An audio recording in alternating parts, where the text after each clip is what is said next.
চোখটা বন্ধ করেন, চোখের পানি ছাড়তে থাকেন, মন হালকা হতে থাকবে, সিজদায় রবকে বলতে থাকেন, যা বলার বলতে থাকেন, যেভাবে বলার বলতে থাকেন।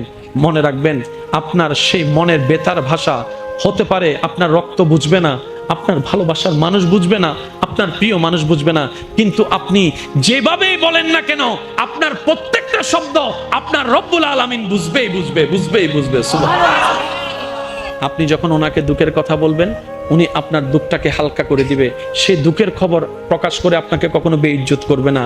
আর আপনি যখন সুখের খবর পেয়ে রবের দরবারে সিজদায় চলে যাবেন, তখন আল্লাহ তাআলা খুশি হয়ে আপনার সুখটাকে আরো বাড়ায় দিবে।